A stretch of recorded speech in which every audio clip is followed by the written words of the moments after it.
Indonesia adalah negara yang luas, terdiri dari ribuan pulau, ratusan suku, dan jutaan kebutuhan rakyat yang berbeda-beda.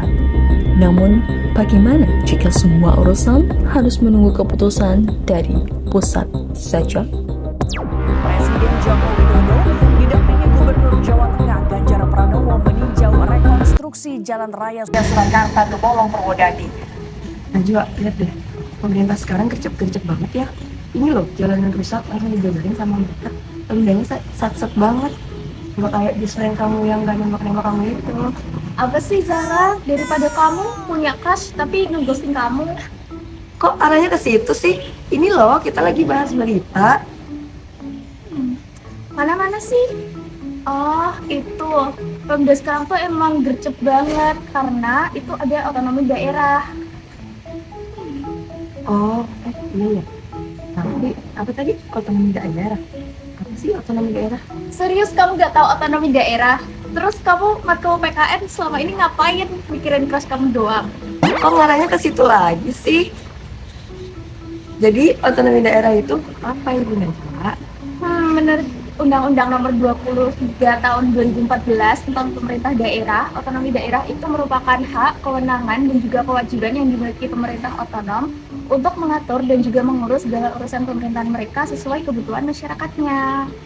Oh, jadi daerah itu bisa urus daerahnya sendiri tanpa nunggu pusat ya? Bener banget, makanya semua sekarang itu lebih satset karena pemerintah bisa langsung mutusin apa sih yang dibutuhin oleh masyarakat mereka. Kalau dulu belum ada otonomi daerah, berarti kan harus nunggu pusat dulu. Nunggunya lama dong, Mbak. Pemirsa, saat ini kami sedang berada di lokasi dengan jalan yang sudah rusak selama bertahun-tahun. Namun, hingga kini belum ada perbaikan sama sekali dari pemerintah setempat. Kami berhasil mewawancarai salah satu warga setempat. Ibu Devita, boleh kami bertanya? Boleh Mbak.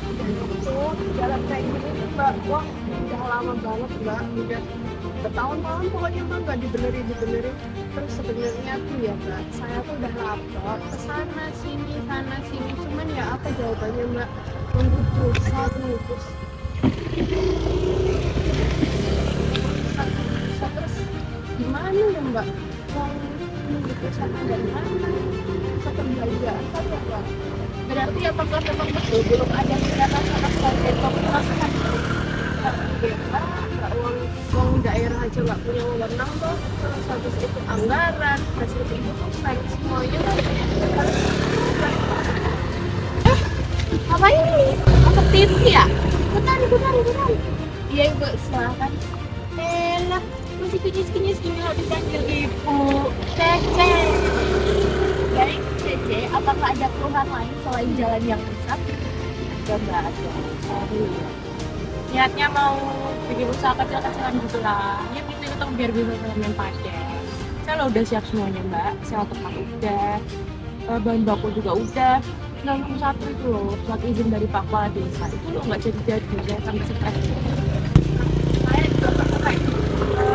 Iya kok, saya nih loh, tiap bolak-balik dari rumah Pak Kades. Tiap ditanya jawabannya. Masuk. Bapak, ini surat izin saya. Maaf Mbak, masih diproses dari pusatnya, jadi belum bisa. Bapak. Masuk. Bapak, ini Cece bawain oleh-oleh loh. Makasih Mbak. Ini Pak Belum Mbak, ini masih diproses dari pusat. Udah nggak jadi. Makasih. Loh. Mbak,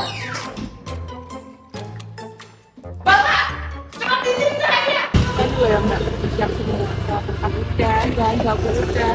Dan surat itu loh dari Pak Kades. Itu loh lapangan padel berubah jadi kepala desa. Katanya.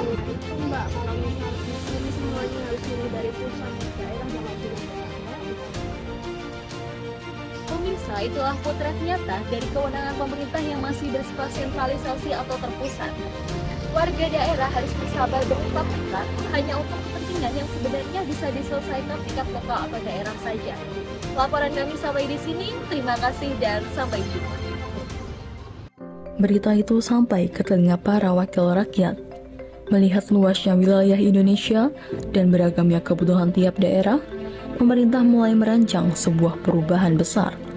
Lahirlah sistem otonomi daerah. Melalui sistem ini, setiap daerah diberi hak dan wewenang untuk mengatur urusan pemerintahannya sendiri, sehingga pelayanan kepada masyarakat menjadi lebih cepat dan kesejahteraan dapat meningkat. Oh, jadi dulu tuh ribet banget ya.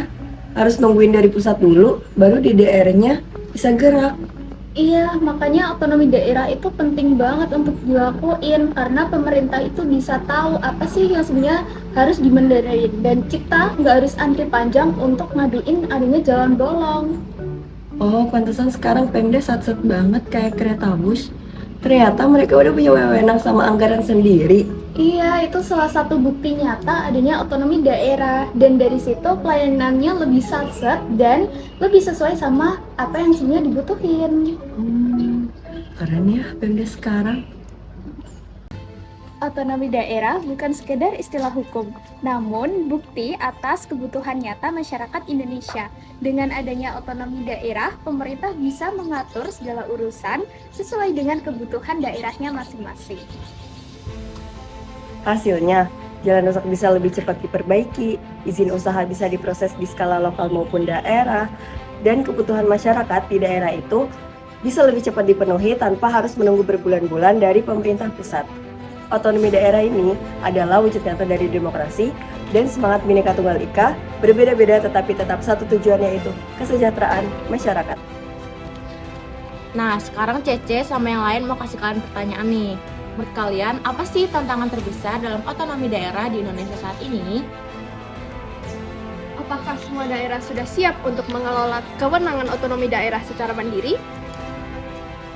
Bagaimana peran kamu sebagai warga negara dalam mendukung keberhasilan otonomi daerah? Terima kasih sudah menonton.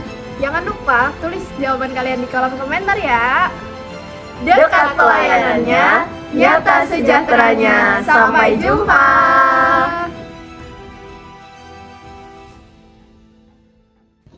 Assalamualaikum warahmatullahi. Dan dari situ, lupa.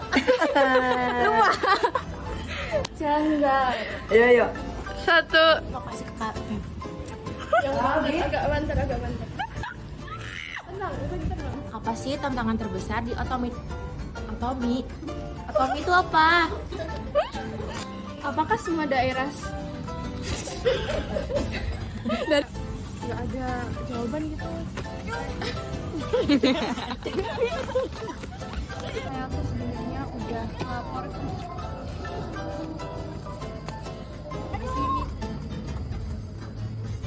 Pokoknya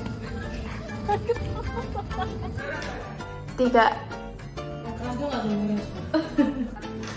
Bapak, surat izin saya. Bapak.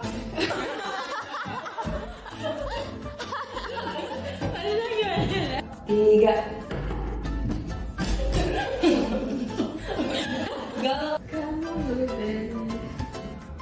Udah ya.